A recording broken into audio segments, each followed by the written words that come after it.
નમસ્કાર વિદ્યાર્થી મિત્રો, પાઠ 10માં આપણે છે એ ભારત અને કૃષિ ક્ષેત્રનો કેવા પ્રકારની ભારતમાં સ્થિતિ છે, એનું મહત્વ શું છે અને એના સંદર્ભે જે આખો પાઠ આવેલો છે એમાં ભારતના કૃષિના પ્રકારો જે છે એ કૃષિ પ્રકારોના સંદર્ભે આપણે છે જોઈ ગયા છે.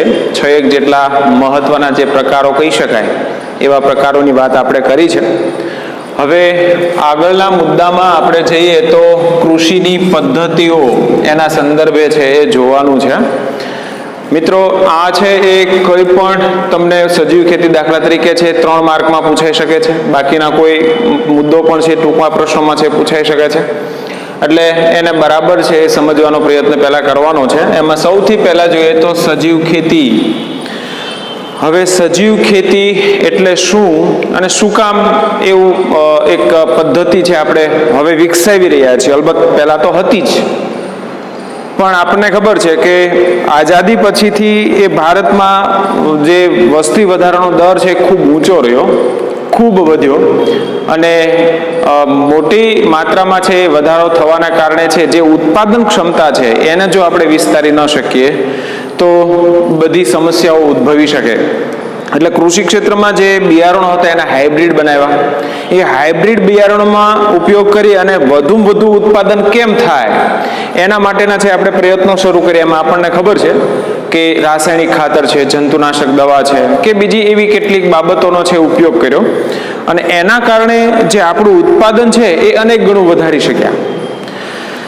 આઝાદી સમયે 36 કરોડની જનસંખ્યા હતી ત્યારે અનાજની સમસ્યા હતી અને આજે હવે 136 કરોડ થવા જઈ રહ્યું છે ત્યારે એ આપણા અનાજના ભંડારો ભર્યા છે.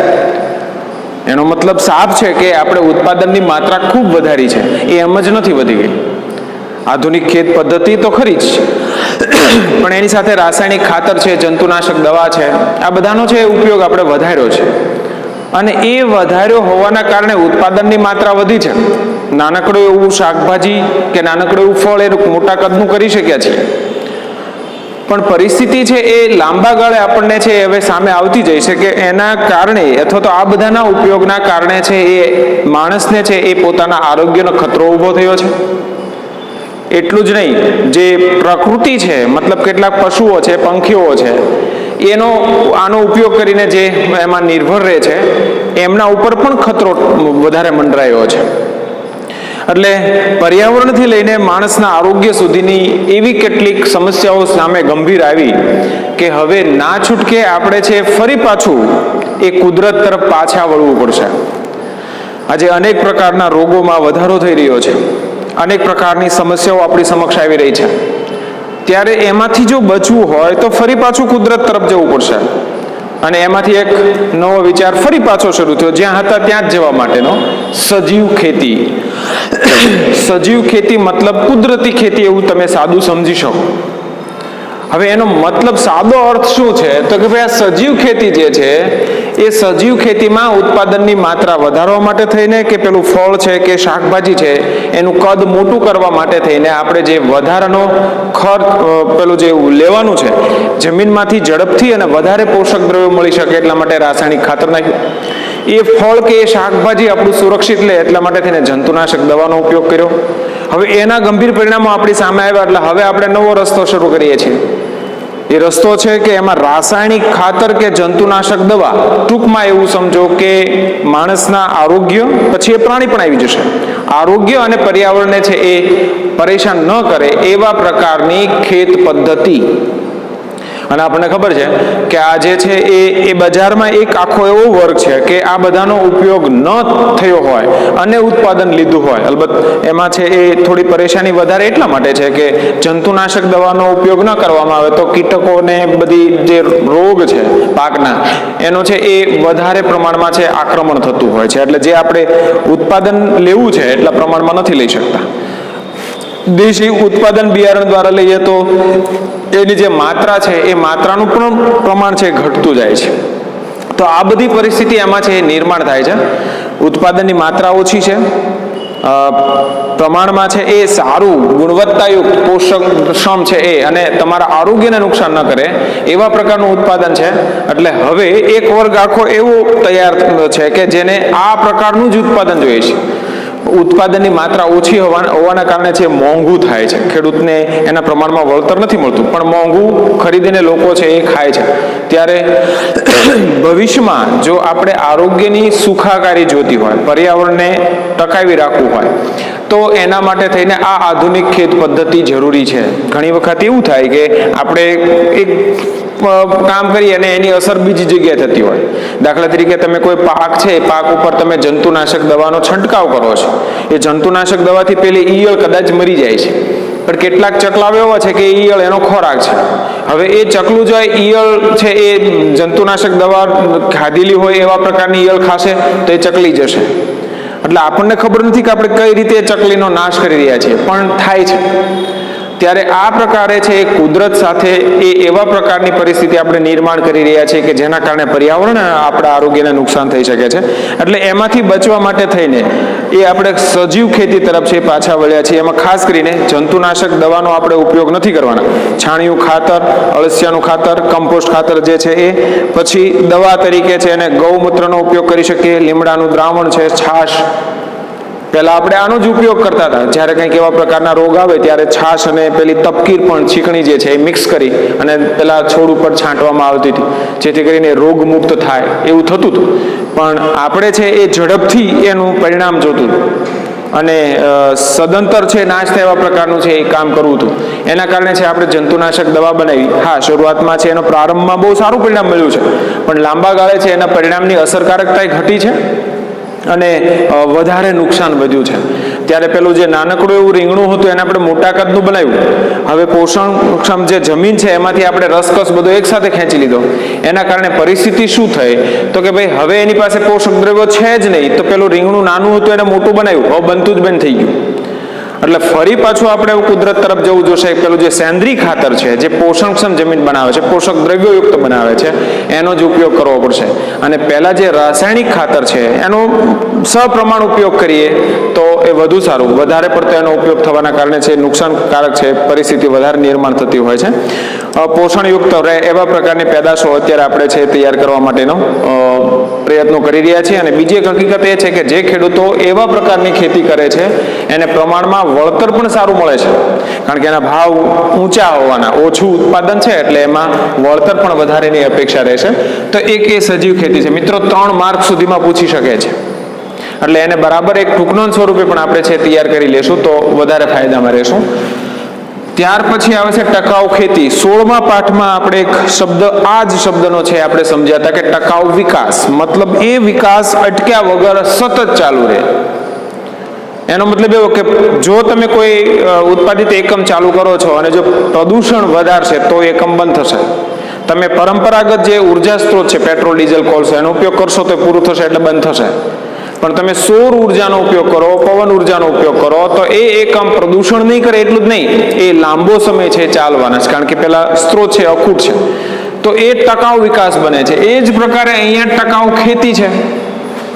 ટકાઉ ખેતી એટલે શું? આપણે ઝૂમ પ્રકારની ખેત પદ્ધતિ ગયા વિડીયોમાં જોઈ ગયા કે એક જગ્યાએ ઉત્પાદન શરૂ કર્યું, પોષક દ્રવ્યો ખૂટી ગયા એટલે બાજુમાં શરૂ કર્યું, ત્યાં ખૂટી ગયા એટલે ત્રીજી જગ્યાએ, ચોથી જગ્યાએ સ્થળાંતરિત ખેતી કરતા ગયા. મતલબ એમાં જે ખેતીની ઉત્પાદન ક્ષમતા છે પેલો પાક લેવા માટેની એ ઘટી ગઈ.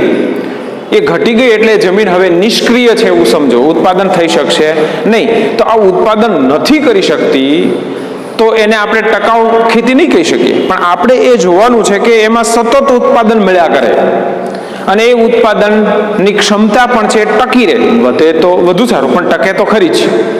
મેં હમણાં કીધું ને કે નાનકડું એવું રીંગણું છે મોટું થયું પણ હવે બનતું જ બંધ થઈ ગયું, તો આ ટકાઉ ખેતી નથી.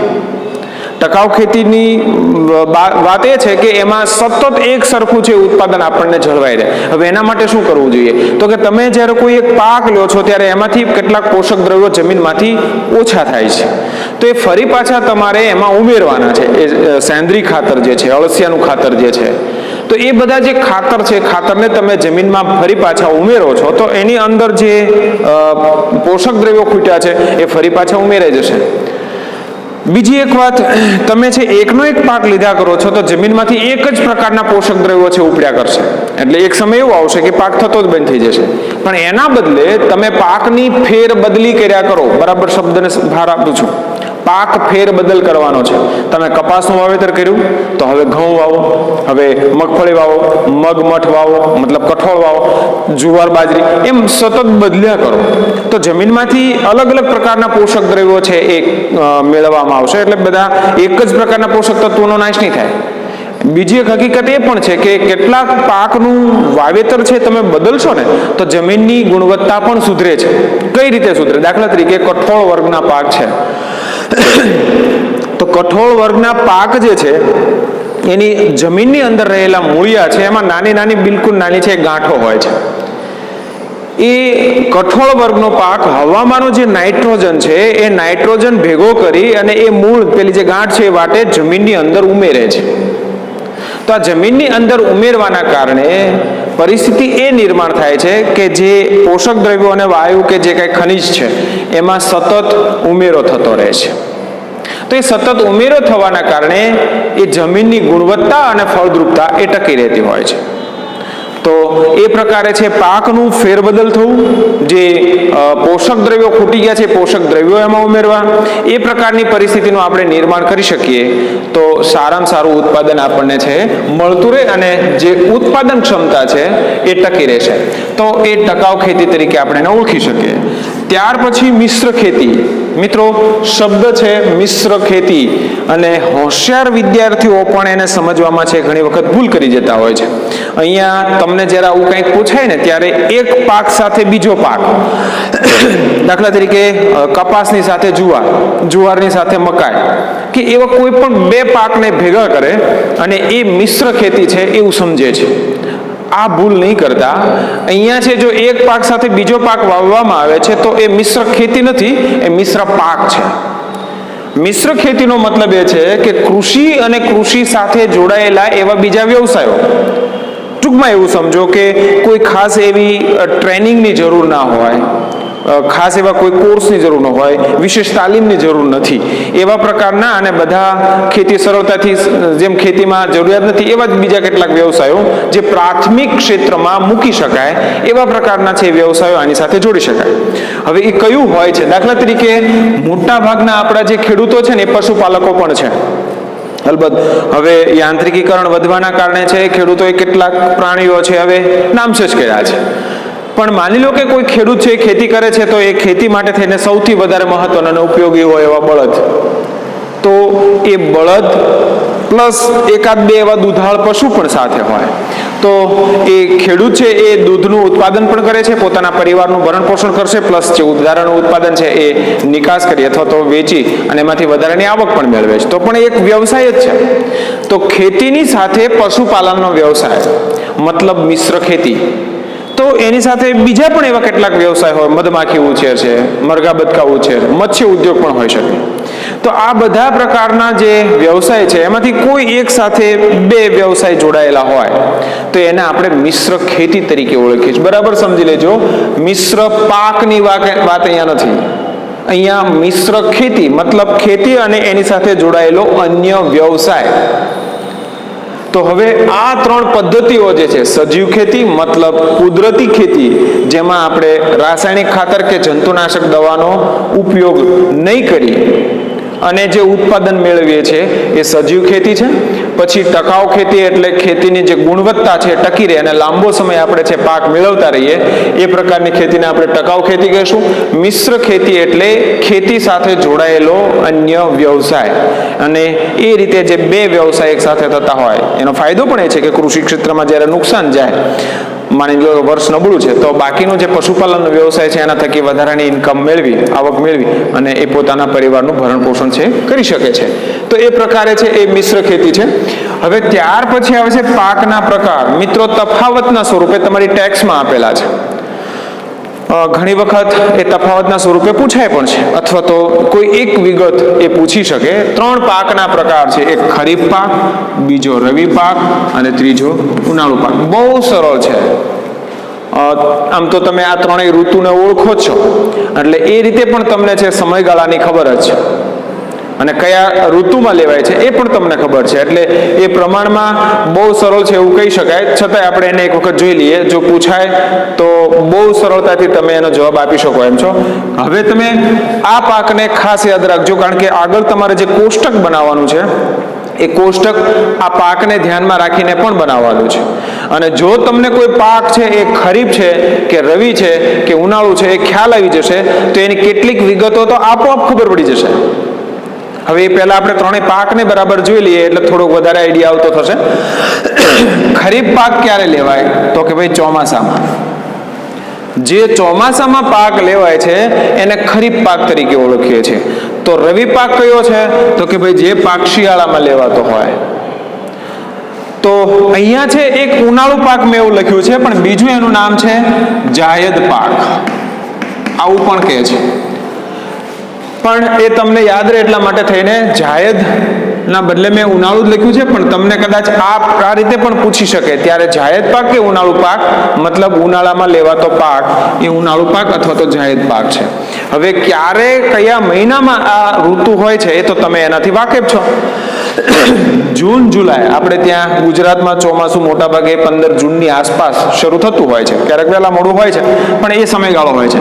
તો એ સમયગાળાને આપણે યાદ રાખશું. જૂન જુલાઈથી ક્યાં સુધી? તો કે ઓક્ટોબર નવેમ્બર સુધી હોય છે. પાછા ફરતા મોસમી પવનો જે છે એ જતા રહે ત્યાર પછીથી આપણે ત્યાં વરસાદ આવતો નથી. એટલે ઓક્ટોબર નવેમ્બર મતલબ આ ઋતુ જે છે, આ પાક જે છે એ જૂન જુલાઈથી શરૂ કરી અને ઓક્ટોબર નવેમ્બર સુધી હોય છે. આ સમયગાળાને યાદ રાખજો, પૂછી શકે, ટૂંકા પ્રશ્નમાં પણ પૂછી શકે, અને જો તફાવત પૂછાય તો આપણને એનો ખ્યાલ હોવો જોઈએ. ત્યાર પછી આવે છે રવિ પાક મતલબ શિયાળુ પાક. એ શરૂ થાય છે ઓક્ટોબર નવેમ્બર. જો અહીંયા છે ઓક્ટોબર નવેમ્બરે ખરીફ પાકનો સમયગાળો પૂરો થયો. હા, કેટલાક પાક એવા હોય કે ખરીફ અને રવિ બંને હોય. કપાસ છે તો એ શિયાળામાં એની લણણી ચાલુ હોય એટલે એ ચાલશે. પણ અહીંયા છે શિયાળુ પાક મતલબ ઓક્ટોબર નવેમ્બર થી શરૂ કરી અને માર્ચ એપ્રિલ સુધી ચાલે છે.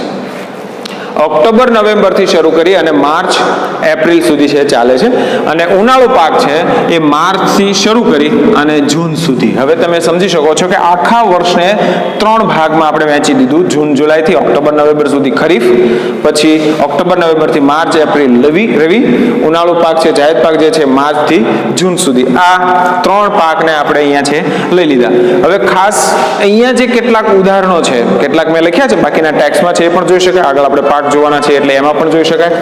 હવે એમાં ડાંગર, મકાઈ, જુવાર, બાજરી આ બધા જ પાક ચોમાસામાં થાય છે અને એટલા માટે એ ખરીફ પાક છે. કયા સમયગાળામાં? તો કે આ સમયગાળામાં થાય છે, ચોમાસામાં થાય છે, એટલે એ ખરીફ પાક છે. હવે ત્યાર પછી આવે છે રવિ પાક. શિયાળામાં જે પાક થતા હોય ઘઉં, ચણા, જવ, રાયડો, આ પાક જે છે એ શિયાળામાં થાય છે. એને એ પ્રકારની આબોહવા એ અનુકૂળ આવે છે એટલે ત્યારે થાય છે. તો આ બધા પાક એ રવિ પાક છે.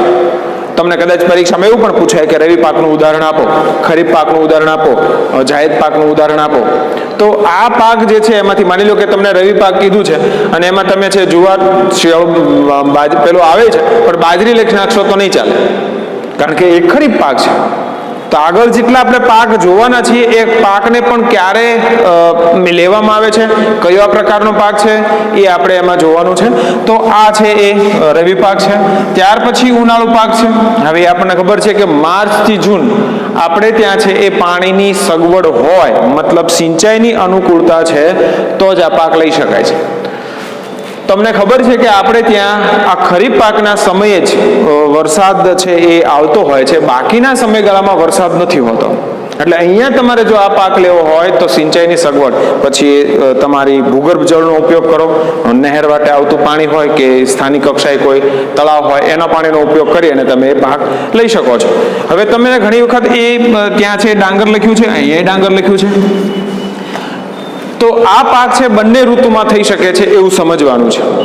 હવે એ શું કામ બંને? તો કે ભાઈ એની જે આબોહવા છે ને એ અનુકૂળ છે, પણ આપણે ત્યાં વરસાદ છે એ ચોમાસામાં જ હોય એટલે મોટા ભાગે ઉનાળામાં પાક નથી લેવાતો. પણ જ્યાં પિયતની સગવડ છે, સિંચાઈની સગવડ છે, મતલબ પાકને પાણી આપી શકાય એવી સગવડ છે, તો તમે ત્યાં ડાંગરનો પાક ઉનાળામાં લઈ શકો છો. એટલે ડાંગર એ કેવો પાક ગણાશે? તો કે ખરીફ પાક પણ છે અને જાયદ પાક પણ છે. તો બીજી એવી અહીંયા તમે જોઈ શકો છો, મકાઈ અહીંયા છે, મગફળી છે એ ત્યાં મેં લખી છે, અહીંયા પણ મગફળી આવશે. એટલે કેટલાક પાક એવા છે કે બંને ઋતુમાં છે લઈ શકાતા હોય, પણ અહીંયા છે ખાસિયત એ છે કે અહીંયા જો પાણીની સગવડ હોય, આપણે ત્યાં વરસાદ નથી હોતો એટલે પાણીની સગવડ હોય તો આ પાક લઈ શકાય. હવે દાખલા તરીકે તમને એવું પૂછવામાં આવે, ઉનાળી બાજરી પણ છે, મગફળી પણ છે. હવે તમને છે એ મગફળી કયો પાક છે એવું તમને પૂછવામાં આવે તો એ તમારે બંને પાક લખવો પડે, ખરીફ અને ઉનાળુ બંને. ઘઉં કયો પાક છે તો રવિ પાક છે. તો એ ટૂંકા પ્રશ્નમાં પૂછાય ત્યારે એ સંદર્ભે પણ આપણને થોડો ખ્યાલ હોય એ જરૂરી છે. અથવા તો રવિ પાકના ઉદાહરણ આપો એવું પૂછી શકે, રવિ પાકનો સમયગાળો શું છે એ પણ પૂછી શકે. ત્યારે આ બધા પાકના સંદર્ભે આપણે છે એ થોડું જાણતા હોય જરૂરી છે. તફાવતના સ્વરૂપે પણ તમે જોઈ શકો છો. સંભવ છે કે આમાંથી કોઈ પણ બે પાકનો છે તફાવત તમને પૂછવામાં આવે તો એને જોઈ લેજો. હવે ભારતના જે મુખ્ય પાકો છે એમાં ખાસ કરીને ધાન્ય, કઠોળ, તેલીબિયા, પીણા, રોકડિયા પાક, ઔષધિ મસાલા પાક, ફળ અને શાકભાજી. આનું કોષ્ટક તમારી ટેક્સમાં છે આપેલું છે. હવે એમાં ધાન્યમાં ડાંગર, ઘઉં, જુવાર આ કયા વર્ગનો પાક છે ને એ બતાવે છે, અનાજ વર્ગનો પાક છે. કઠોળમાં છે તુવેર, મગ, ચણા. બાકીની યાદી છે એ તમારી ટેક્સમાં આપેલી છે, એ કોષ્ટક જ છે એટલે એમાં જોઈ શકાય. તેલીબિયામાં મગફળી, જેમાંથી તેલ નીકળે છે, મગફળી, સોયાબીન, તલ આ બધું એમાં આવશે. પીણા, ચા, કોફી અને કોકો અહીંયા છે એ પાકના સ્વરૂપે છે, એ પીણાને આપણે મૂકી શકીએ. રોકડિયા પાકમાં કપાસ, શણ, શેરડી. પછી ઔષધિ મસાલા જે છે એમાં જીરું, વરિયાળી છે, ઈસબગુલ છે. ઔષધિ અને મસાલા તમે રોજબરોજ જે રસોડામાં ઉપયોગમાં થાય છે, આરોગ્યની જાળવણી માટે જે ઔષધિ ઉપયોગ થાય છે. ફળમાં છે કેરી, કેળા, સફરજન આપણે ત્યાં થતા છે એ બધા પાક છે, દ્રાક્ષ વગેરે ઉમેરી શકો. શાકભાજીમાં પણ દૂધી, રીંગણ, બટાટા આ બધા જ પ્રકારના. આવું શું કામ છે તો કે ભાઈ અલગ અલગ પ્રકારની આબોહવા, અલગ અલગ પ્રકારની છે એ જમીનનો પ્રકાર છે, એની ફળદ્રુપતા, પાણીની અલગ પ્રકારની સગવડતાઓ, આ બધાના કારણે છે અલગ અલગ પ્રકારના આપણે પાક અલગ અલગ પ્રકારનું છે એ બધી સમયગાળામાં છે આપણે લઈ શકીએ છીએ. 3 ઋતુ છે એ પણ આપણો બહુ મોટો ફાયદો છે કે ચોમાસામાં જે અનુકૂળ હોય એવા પાક થાય, શિયાળામાં અનુકૂળ હોય એવા પાક થાય, ઉનાળામાં અનુકૂળ હોય એવા પાક થાય. તો આબોહવાથી લઈને જમીનથી લઈને પાણીથી લઈને બધામાં એ વિવિધતા હોવાના કારણે આટલા પ્રકારની વિવિધતા ધરાવતા પાકો આપણે છે એમાંથી મેળવી શકીએ છીએ. હવે અહીંયા છે તમારે બધા અલગ અલગ પાક ભણવાના છે, પણ એ પાકના સંદર્ભે અહીંયા આપણે હવે બધાને જો એક સાથે સરળતાથી યાદ રાખવા હોય, ગમે ત્યારે જોવા હોય તો એના માટેનું એક કોષ્ટક આપણે છે બનાવી શકીએ. અને એ કોષ્ટક અહીંયા જે તમને હું બતાવું છું, કોઈ એક પાક છે, એક પાક માટેનું હું બતાવું છું અને એના આધારે બાકીના જે બધા પાક છે એ પાકનો કોષ્ટક તમારે બનાવવાનું છે. એમાં સૌથી પહેલો જે પાક છે હું અહીંયા તમને કહેતો જઈશ, એ પ્રકારે તમારે એને બનાવવાનો પ્રયત્ન કરવાનો છે. કારણ કે હવે આપણે બધા પાકના સંદર્ભે ભણી રહ્યા છીએ ત્યારે પાકનું કોષ્ટક અને પ્લસ નકશો, મેં તમને પહેલા જ કીધું છે કે તમારે હવે પછીના વિડીયોમાં નકશો છે પાકો કરી નાખવાનો છે ને હવે પછીનો જ્યારે વિડીયો તમે જોવા બેસો ત્યારે એ નકશાને સાથે રાખવાનો છે, કારણ કે એ નકશામાં આપણે જે તે પાકનું સ્થાનભાન કરતું જવાનું છે. એટલે અહીંયા હવે તમારે આજનું ગૃહ કાર્ય સમજી લો. તમારે આ જે એક પાક હું કોષ્ટકના સ્વરૂપે છે તમને લખાવી આપું છું અને પછી એના આધારે બાકીના જેટલા પાક છે એનું તમારે કોષ્ટક બનાવવાનું છે. એમાં સૌથી પહેલો જે આપણો પાક છે એ ડાંગર છે. હવે અહીંયા તમે એક ક્રમ આપી દો છો અને પાકનો ક્રમ આપો છો, ક્રમ નંબર 1, પાકનું નામ છે ડાંગર. હવે અહીંયા જે તમને તફાવત બતાવ્યો છે એ તફાવતના આધારે આપણે સમજવાનું છે કે આ પાક કયા પ્રકારનો છે. પહેલું તો એ કે કયા પ્રકારમાં આવે છે. તો અહીંયા છે એ ડાંગર છે, તમને જોઈ શકો છો કે ડાંગર ખરીફમાં થાય છે અને જાયદમાં પણ થાય છે. એટલે અહીંયા છે તમે ખરીફ અને જાયદ આ બંને પ્રકારના છે એ પાક અહીંયા મેં નામ લખેલો છે. એટલે પરીક્ષામાં કોઈ સંદર્ભે પ્રશ્ન પૂછાય છે તો તમને ખબર હોવી જોઈએ કે આ પાક છે બંને પ્રકારમાં આવશે. અને ત્યાર પછીનું નીચેનું કોષ્ટક જે છે એમાં તમે સમજી શકો છો કે કયા વર્ગમાં આવે છે, તો એ ધાન્ય છે. એટલે પાકના પ્રકારમાં પહેલું ક્રમ, બીજું પાકનું નામ મતલબ ડાંગર, પાકનો પ્રકાર એટલે ધાન્ય વર્ગ, અને અહીંયા જે આખું કોષ્ટક છે એના આધારે એ પ્રકારમાં છે ખરીફ અને જાયદ તફાવતના સ્વરૂપે છે આવી શકશે. હવે આ પાક જે છે એ કેટલા તાપમાનમાં છે થશે, તો એના માટે અનુકૂળ આબોહવામાં આપણે જઈએ તો 20 થી 30 સેલ્સિયસ જેટલું તાપમાન એના અનુકૂળ આવે છે. એટલે જો આ પ્રકારનું આબોહવા ધરાવતો કોઈ પ્રદેશ છે તો એ પ્રદેશમાં છે એ પાક લઈ શકાય છે. તો અહીંયા છે તાપમાનની દ્રષ્ટિએ જોઈએ તો 20 થી 30, દરેક પાકમાં એ તમને આ પ્રકારના બધા જ એ ખાના મળવાના છે. એની વાત આગળ આપણે કરીએ. વરસાદની માત્રા છે એ 100 સેન્ટીમીટર જેટલો હોય તો આ પાક આપણે લઈ શકીએ છીએ. ઘણા બધા વિસ્તાર એવા છે કે એમાં ચોમાસામાં છે પાણી ભરાઈ રહે છે ત્યારે જ એનું વાવેતર થતું હોય છે. તો એ એક એની બાબત છે. હવે એની આબોહવાની દ્રષ્ટિએ જોઈએ. હવે તમે જોઈ શકો છો કે અહીંયા ખરીફ પાક, આ હું તમને સરખાવતો એટલા માટે જાઉં છું, થોડો વધારે ખ્યાલ આવે. આબોહવા છે કેવી છે? ઉષ્ણકટિબંધીય, ગરમ અને ભેજવાળી. હવે અત્યારે તમે સમજી શકો છો કે ચોમાસામાં છે એ તમે ઘણી વખત થોડો વરસાદ આવે ને પછી આપણે રહી શકતા નથી. ઘણી વખત એવું બને કે વરસાદ ન આવ્યો તો પણ ન રહી શકે, ગરમ લાગે છે. ભેજવાળી, એ અંદર ભેજ છે એટલે વધારે એવું થાય છે. તો ગરમ અને ભેજવાળી મોટા ભાગે તમને ચોમાસામાં એ વિશેષ આબોહવા જોવા મળશે ને એટલા માટે એનો પાક વિશેષ એ ચોમાસામાં લેવાય છે. વરસાદની માત્રા પણ છે અને આબોહવા પણ અનુકૂળ છે. ઉનાળામાં છે એ ગરમ છે પણ એની સાથે એ સૂકી હોય છે.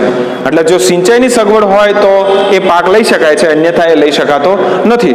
તો અહીંયા છે ઉષ્ણકટિબંધી, એટલે હવે તમે જોઈ શકો છો ખરીફ છે તો એની આબોહવા કેવી છે આપોઆપ તમને ખબર પડી જશે. હવે એનું તાપમાન પણ લગભગ એ તમને આઈડિયા આવી જશે. તો એ રીતે બાકીના બધા પણ કેટલાક કોષ્ટકના ખાનાઓ છે આપોઆપ પૂરાઈ જશે. હવે જમીન જોઈએ તો મોટા ભાગે નદીઓને કાપની ફળદ્રુપ એ જે છે નદીઓના મુખ ત્રિકોણ પ્રદેશ બિહારથી શરૂ કરીને પશ્ચિમ બંગાળ, ઓરિસ્સા, આંધ્ર અને છેક તામિલનાડુ સુધી તમે જોશો આખો પટ્ટો, ઉત્તર પ્રદેશમાં પણ ખરું, મોટા ભાગે છે એ જે ફળદ્રુપ નદીઓનો જે પ્રદેશ છે એમાં વિશેષ એનું ઉત્પાદન છે લેવાય છે. એટલે એ બાબત પણ અહીંયા છે આપણે નોંધવી જોશે, એનો કેવા પ્રકારની જમીન અનુકૂળ આવે છે.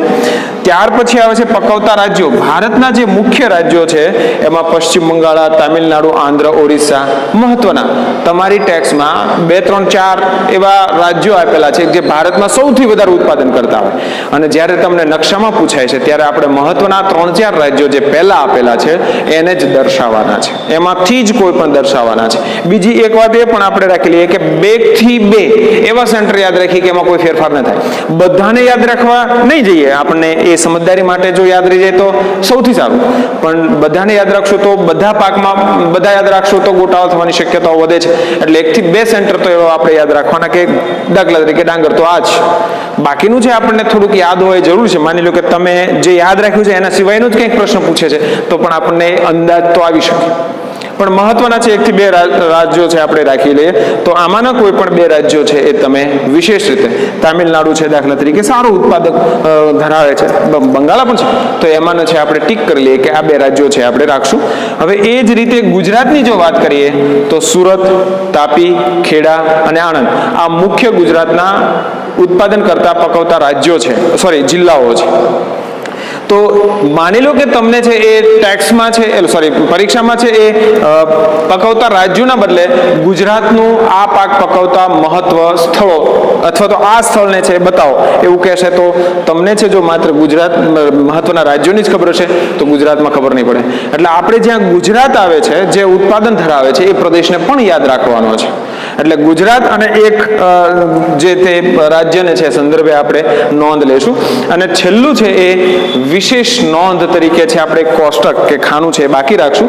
હવે તમને ખબર છે કે એમાં થોડીક વધારે જગ્યા એટલા માટે રાખશું કે એમાં થોડીક વધારે વિગતો હશે.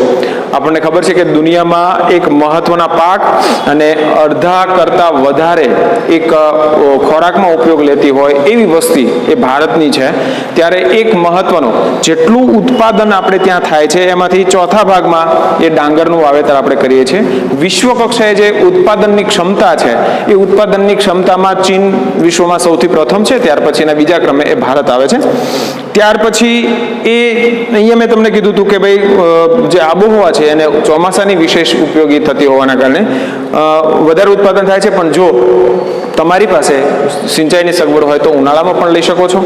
પાણી ભર્યું રાખવાના બદલે જો ફુવારાનો ઉપયોગ કરવામાં આવે તો પણ તમે છે એમાં સારું એવું ઉત્પાદન તમે મેળવી શકો છો. એ પણ બાબત એની છે ખાસ છે. તો આવી જે કેટલીક બાબતો અહીંયા જે કોષ્ટકમાં નથી આવતી એ બાબતો છેલ્લે તમે અહીંયા મૂકી શકો છો. ઘણી વખત એવું બનશે કે ઘઉંમાં દાખલા તરીકે આમાંનું કોઈ એક ખાનું છે નહીં આપેલું, તો ત્યાં તમારે માત્ર ડેશ કરીને આગળ નીકળી જવાનું છે. કોઈક જગ્યાએ છે એવું બનશે કે આમાં જે છે એ વિગત એમાં એના કરતાં વધારેની જ તો એ વિશેષ નોંધમાં લઈ લો, એટલે બાકીનું બધું આવી જશે. છેલ્લે તમારે પાકનો અભ્યાસ કરવો હશે તો માત્ર આ એક કોષ્ટક ખોલવું પડશે. હું જ્યારે પાક વિશે ભણાવતો હોઈશ, નકશામાં તમને બતાવતો હોઈશ, ત્યારે છે માત્ર કોષ્ટક લઈને બેઠશો ને તો પણ છે તમારે ટેક્સમાં જોવાની જરૂર નહીં પડે, કારણ કે બધી વિગત હવે તમે અંદર નજર કરી શકો છો કે ટેક્સમાં જે પાક આપેલો છે એમાંથી કોઈ બાબત આમાં છૂટતી નથી. એ આખા પાકની વિગતો અહીંયા આવી ગઈ છે. પરીક્ષામાં મિત્રો આ કોષ્ટક એટલા માટે બનાવડાવું છું કે પરીક્ષામાં તમને પ્રશ્ન પૂછાય છે કે ગયા માર્ચ મહિનામાં જ પૂછાયો છે. તમને એવું પૂછાઈ શકે કે ડાંગરના પાકની અનુકૂળતાઓ વર્ણવો. જો ડાંગરના પાકની અનુકૂળતાઓ વર્ણવવાની થાય તો આ બધી જ એની અનુકૂળતાઓ છે 3 માર્ક સુધીમાં પૂછાઈ શકે. એટલે બરાબર સરસ રીતે છે તમારે લખી લેવાનું છે, અને એક જગ્યાએ તમારું જ્યાં વાંચતા હો ત્યાં છે ચીપકાવી દેશો તો અવારનવાર તમારી એની ઉપર નજર જશે. એટલે ટૂંકા પ્રશ્નો છે કે બીજું કંઈ એવું હશે તો એ તમને સરળતાથી યાદ રહી જશે, વારંવાર રિપીટ થવાના કારણે. હવે તમારું આજનું કામ છે આગળના પાકનું કોષ્ટક તૈયાર કરવાનું છે. જે અહીંયા છે એ જ પ્રકારે પાક વાંચવાનો છે, એની અંદર મૂકવાનો છે, અને જ્યાં ખાનું નથી વિગત ત્યાં ડેશ કરવાનું છે, જે ખાનું જ નથી આપેલું ત્યાં વિશેષ નોંધમાં લખવાની છે. આ રીતે તમારે કોષ્ટક તૈયાર કરીને હવે પછીના લેક્ચરમાં છે બેસવાનું છે. એટલે કોષ્ટક બરાબર તૈયાર કરી લેજો. ધન્યવાદ.